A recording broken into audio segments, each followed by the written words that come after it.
₹1000 ಕೇಳಿದ್ರು ಅಂತ. ಮೊನ್ನೆ ಸ್ವಲ್ಪದಲ್ಲಿ ಕ್ಯಾಂಪೇನ್ ಮಾಡ್ತಾ ಇರಬೇಕಾದ್ರೆ ಮುಸ್ಲಿಂ ಬಾಂಧವರನ್ನ ಕೇಳಿದ್ದು, ಅಕ್ಕ ಅವ್ರಿಗೆ ಕೊಟ್ಟಂಗೆ ನಮಗೂ ಕೊಡಿಸ್ಬೇಕು ಅಂದರು. ನಾನು ಹೇಳಿದೆ ಅವ್ರಿಗೆ ಹೆಣ್ಮಕ್ಳ ಕೈಗೆ ಕೊಡಿಸ್ತೀನಿ, ಅವ್ರ ಹತ್ರನೇ ಇಸ್ಕೊಳ್ಳಿ ಅಂತ ಹೇಳಿದ್ದೀನಿ. ಸೊ ಅದೇನಂದರೆ ನಾನು ನಿಮ್ಮ ಮುಂದೆ ಇವತ್ತು ಬಂದಿದ್ದೀನಿ.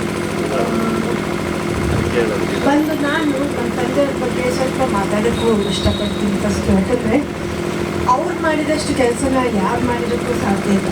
ತುಂಬ ಕೆಲಸಗಳು ಆವಾಗಿಂದ ಇಲ್ಲಿವರೆಗೂ ಇವಾಗ ಪಂಪ್ಸೆಟ್ಗೆ ಫ್ರೀ ಕರೆಂಟ್ ಕೊಟ್ಟಿರೋದು 32 ವರ್ಷ ಆಗಿರ್ಬೋದು, ಈಗ 32 ವರ್ಷ. ಅದು ಯೋಜನೆ ಇನ್ನೂ ಇದೆ.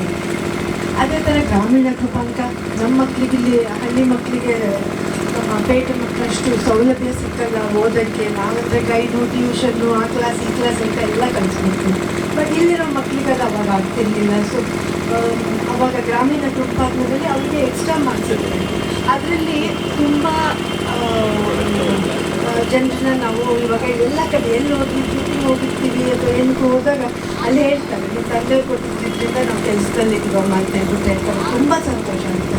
ಜೊತೆಗೆ ನಮ್ಮ 2000 ರೂಪೀಸ್ ನಮ್ಮ ಗೃಹಲಕ್ಷ್ಮಿ ಯೋಜನೆಯಲ್ಲಿ ಈಗಿನ ನಮ್ಮ ಸರ್ಕಾರ, ಕಾಂಗ್ರೆಸ್ ಸರ್ಕಾರ ಕೊಟ್ಟಿದ್ದೆಲ್ಲ ಅದಷ್ಟು 2,000. ಇಲ್ಲೊಂದು ಅಜ್ಜಿ ಬಂದು ಮೊನ್ನೆ ಹೇಳ್ತಾ ಇತ್ತು ನನಗೆ, ಏನು 2,000 ರೂಪಾಯಿ ಅದು ಇನ್ನೂ 300 ರೂಪಾಯಿನ ಎತ್ತಿಟ್ಬಿಡ್ತೀನಿ ಯಾವಾಗಲೂ, ನನ್ನ ಮಗಳು ಬಂದಾಗ ಅವಳಿಗೆ ಏನಾದ್ರು ಕೊಡ್ಸೋಕ್ಕಾಗುತ್ತೆ ನನಗೆ ಅಂತೇಳಿ. ಆಮೇಲೆ ಈಗ ಅದ್ರದ್ದು ಎಲ್ಲರಿಗೂ ನಿಮಗೆ ಗೊತ್ತಿದೆ, ಅದು ಡೈರೆಕ್ಟ್ ನಿಮ್ಮ ಅಕೌಂಟಿಗೆ ಬರುತ್ತೆ. ಅದೇ ಥರ ಗೃಹ ಜ್ಯೋತಿ, ಎಲೆಕ್ಟ್ರಿಸಿಟಿ. ನಮ್ಮ ಮಕ್ಕಳು ಎಷ್ಟೊಂದು ಜನ ಬೀದಿ ಲೈಟಲ್ಲಿ ಕುತ್ಕೊಂಡು ಹೋಗ್ತಾರೆ ಕರೆಂಟ್ ಇಲ್ದೇನೆ. ಆಮೇಲೆ ಗೃಹಿಣಿಯರು ಅಷ್ಟೇ, ಮನೇಲಿ ಮಿಕ್ಸಿ ಅವ್ರು ಮಾಡೋಕ್ಕಾಗಲ್ಲ, ಅದು ಮಾಡೋಕ್ಕಾಗಲ್ಲ, ಇದು ಮಾಡೋಕ್ಕಾಗಲ್ಲ, ತುಂಬ ಕಷ್ಟ ಆಗುತ್ತೆ. ಬಟ್ ಇವಾಗ ಹಾಗೆ ಇನ್ನೂ ಯೂನಿಟ್ ಫ್ರೀ. ಆಮೇಲೆ ನಮ್ಮ ಯುವನಿಗೆ ಅದರಲ್ಲಿ ಕೆಲಸ ಇಲ್ಲದೆ ಇರೋ ನಮ್ಮ ಯುವಕರಿಗೆ ಡಿಗ್ರಿ ಆದವ್ರಿಗೆ 3,000 ರೂಪಾಯಿ ಕೊಡ್ತಾರೆ. ಹಾಗೇನೆ ಡಿಪ್ಲೊಮಾ ಆದವ್ರಿಗೆ 1,500 ರೂಪೀಸ್ ಕೊಡ್ತಾರೆ. ಇದೆಲ್ಲ ಏನಕ್ಕೆ ಅಂದರೆ ಸೋಂಬೇರಿಗಳಾಗ್ತಾರೆ ಅಂತಲೂ ಕೆಲವರು ಹೇಳ್ತಾರೆ. ಅದೇನು ಸೋಂಬೇರಿಗಳಾಗ್ತಾರೆ? 1,500 ರೂಪಾಯಲ್ಲಿ ಯಾರು ಸೋಂಬೇರಿ ಆಗುತ್ತೆ? ಅವ್ರಿಗೆ ಕೆಲಸ ಸಿಕ್ಕ ಮೇಲೆ ಅವ್ರಿಗೆ ಒಳ್ಳೆಯದಾಗ್ತದೆ. ಅವಾಗ ಅವ್ರು ಅದನ್ನ ತೊಗೊಳ್ಳೋದಿಲ್ಲ. ಕರೆಕ್ಟ್ ಅಲ್ವಾ? ಈಗ ನಮ್ಮ ಗೌರ್ಮೆಂಟು ಹೆಣ್ಮಕ್ಳಿಗೆ ವರ್ಷಕ್ಕೆ 1,00,000 ರೂಪಾಯಿ ಕೊಡಬೇಕು ಅಂತ ಡಿಸೈಡ್ ಮಾಡಿದ್ದಾರೆ. ಅದು ಬೇಗನೆ ಅನುಷ್ಠಾನಕ್ಕೆ ಬರುತ್ತೆ. ಅದರಿಂದ ನಿಮಗೆ ತುಂಬ ಹೆಲ್ಪ್ ಕೂಡ ಆಗುತ್ತೆ. ನೀವೆಲ್ಲ ಏನಾದರೂ ಕೆಲಸ ಮಾಡೋದು, ಚಿಕ್ಕ ಪುಟ್ಟದ್ದು ಏನಾದರೂ ಇರ್ಬೋದು. ಆಮೇಲೆ ರೈತರ ಸಮಸ್ಯೆಗಳು ತುಂಬ ಇದ್ದಾವೆ. ಅದರಲ್ಲಿ ನಾನು ಒಂದು ಬೆಂಬಲ ಬೆಲೆ ಬಗ್ಗೆ ಮಾತ್ರ ನಾನು ಮಾತಾಡೋಕ್ಕೆ ಇಷ್ಟಪಡ್ತೀನಿ. ಯಾಕಂದರೆ ಅವರಿಗೆ ಬೆಂಬಲ ಬೆಲೆ ಸಿಕ್ಕರೆ ಅವ್ರಿಗೆ ತುಂಬ ಹೆಲ್ಪ್ ಆಗುತ್ತೆ. ಅದರಿಂದ ಅವಾಗ ಅವರು ಏನೇನು ಬೆಳೆದಿದ್ರು ಅದಕ್ಕೊಂದು ಸ್ವಲ್ಪ ವ್ಯಾಲ್ಯೂ ಅಂತ ಇರುತ್ತೆ. ಸೊ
ಅಣ್ಣ ಒಂಚೂರ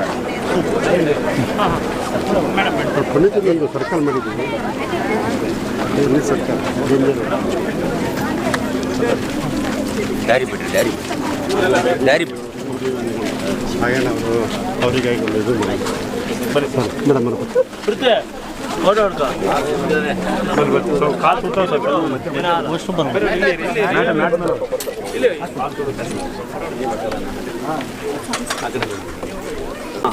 ಸರ್ ಕಾಲ್ ಸುಡುತ್ತೆ ಓಕೆ ಓಕೆ ಈ ಕಡೆ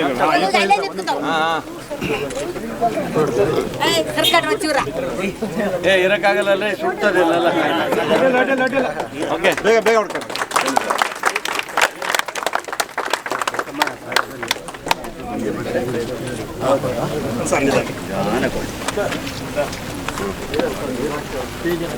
ಎಲ್ಲಿಂದ ಹಾಕ್ತಾರೆ ನೀವು ಹೇಳಿದಂಗೆ ನೀರಿನ ಸಮಸ್ಯೆ ಎರಡು ತಿಂಗಳ ಒಂದು ತಿಂಗಳ ಮಳೆ ಸ್ವಲ್ಪ ಮೊನ್ನೆ ಸ್ವಲ್ಪ ಹುಷಾರಿಲ್ಲ ಅಷ್ಟೇ. ಇವಾಗ ಪರವಾಗಿಲ್ಲ, ನೋ ಪ್ರಾಬ್ಲಮ್. ಆಮೇಲೆ ಬೇಡ ಇವತ್ತು ಬರೋದು ಬೇಡ ಅಂತ ಹೇಳಿದ್ರು, ಆದ್ರೂ ಇಲ್ಲ ನಾನು ಬರ್ತೀನಿ. ಯಾಕಂದರೆ ಕೆಲವು ಕಡೆ ಹೋಗಿ ಇನ್ನೊಂದು ಕಡೆ ಹೋಗೋದು ಹೋಗೋದ್ರೆ ಚೆನ್ನಾಗಿರಲ್ಲ.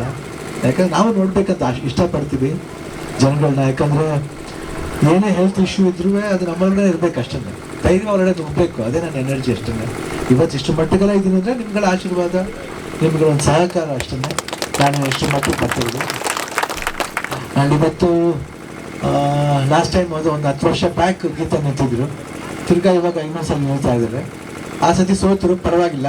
ನಾನು ಹೇಳಿದೆ ಪರವಾಗಿಲ್ಲ, ಸೋಲು ಗೆಲುವೆಲ್ಲ ಲೈಫ್ಲಿ ಉಂಟು, ಯಾವಾಗ ಅದು ಬರ್ತಾ ಇರುತ್ತೆ ಹೋಗ್ತಾ ಇರುತ್ತೆ.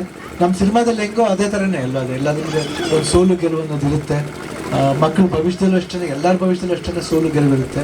ಬಟ್ ಸೋತೆ ಅಂದ್ಬಿಟ್ಟು ನಾವು ಸುಮ್ಮನೆ ಕೂತ್ಕೊಬಾರ್ದು. ಯಾಕಂದರೆ ಕೆಲಸ ಮಾಡಬೇಕಂತ ಒಂದು ಮನಸ್ಸಲ್ಲಿ ಬಂದಾಗ ಅದು 100% ಮಾಡಬೇಕು.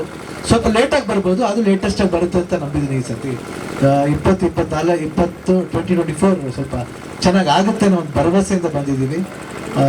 100% ಕೆಲಸ ಮಾಡ್ತಾರೆ ಅವರು. ಯಾಕಂದರೆ ಶಕ್ತಿಧಾಮನ ಒಂದು ಸಮಸ್ಯೆ ನೀವು ಅದ್ರ ಬಗ್ಗೆ ಕೇಳಿರ್ಬೇಕು.